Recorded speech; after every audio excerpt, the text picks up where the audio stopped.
जय श्री राधे कृष्ण। आइए सुनते ही हैं कार्तिक महात्म का छठा अध्याय, जिसके सुनने से सब पाप नाश हो जाएं। कार्तिक महात्म का लिखूं मैं छठा अध्याय। नारद जी बोले, जब 2 घड़ी रात बाकी रहे तब तुलसी की मृतिका, वस्त्र और कलश लेकर जलाशय पर जाएं। कार्तिक में जहाँ कहीं भी प्रत्येक जलाशय के जल में स्नान करना चाहिए।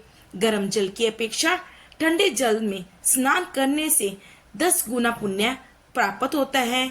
उससे 100 गुना पुण्य बाहरी कुएं के जल में स्नान करने से होता है। उससे अधिक पुण्य बावड़ी में और उससे भी अधिक पुण्य पोखर में स्नान करने से होता है। उससे 10 गुना झरनों में और उससे भी अधिक पुण्य कार्तिक में नदी स्नान करने से होता है। उससे भी 10 गुना पुण्य वहाँ होता है जहाँ 2 नदियों का संगम होता है। और यदि कहीं 3 नदियों का संगम हो तो पुण्य की कोई सीमा ही नहीं। स्नान से पहले भगवान का ध्यान करके स्नार्थ संकल्प करना चाहिए कि तीर्थ में उपस्थित देवताओं को कर्मश, अर्घ, आचमनिया आदि देना चाहिए। अर्घ मंत्र इस प्रकार है: हे कमलनाथ, आपको नमस्कार है।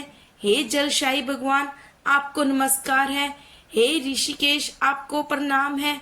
मेरे दिए अर्घ को आप ग्रहण करें। बैकुंठ, प्रयाग और बद्रिकाश्रम में जहाँ कहीं भी भगवान विष्णु गए, वहाँ उन्होंने 3 प्रकार से अपना पांव रखा था। वहाँ पर ऋषि, वेद, यज्ञों सहित सभी देवता मेरी रक्षा करते रहे।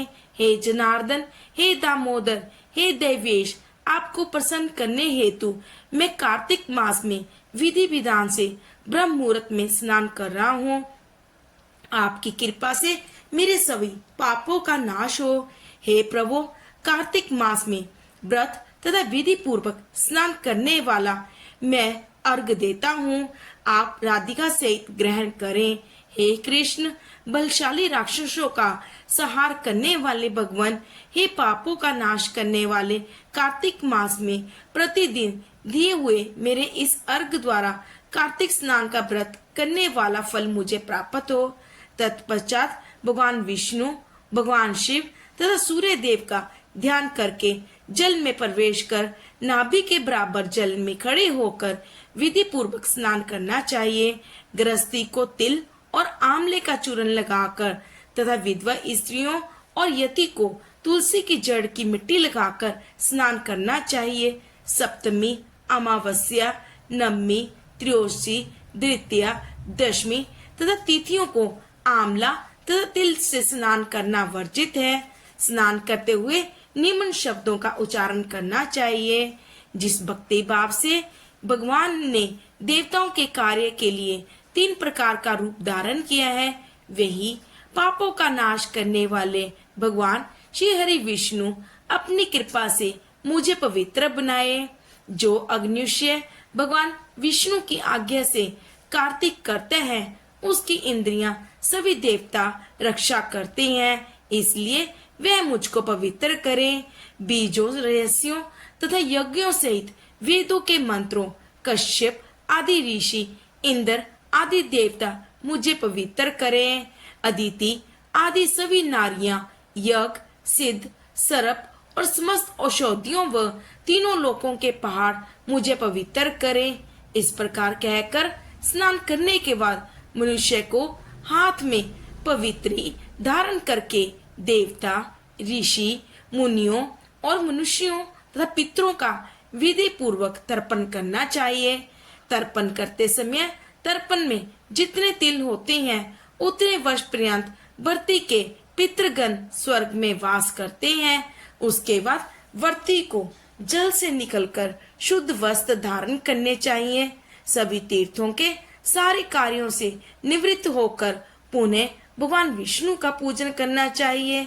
सभी तीर्थों के सारे देवताओं का स्मरण करके भक्ति पूर्वक सावधान होकर चंदन, फूल तथा फलों के साथ भगवान विष्णु को फिर से अर्घ देना चाहिए।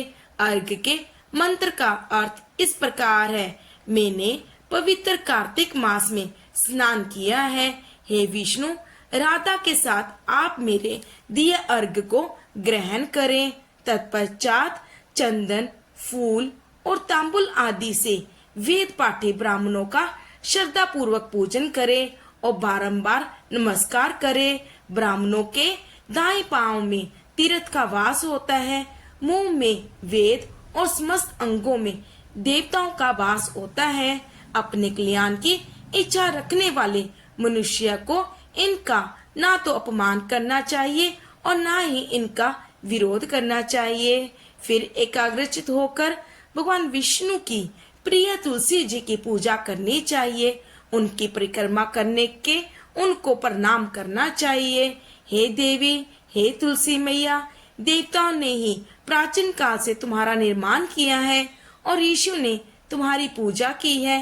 हे विष्णु प्रिय तुलसी, आपको नमस्कार है। आप मेरे समस्त पापों को नष्ट करें। इस प्रकार जो मनुष्य भक्ति पूर्वक कार्तिक व्रत का अनुष्ठान करते हैं, वे संसार के सुखों को भोगकर अंत में मोक्ष को प्राप्त करते हैं।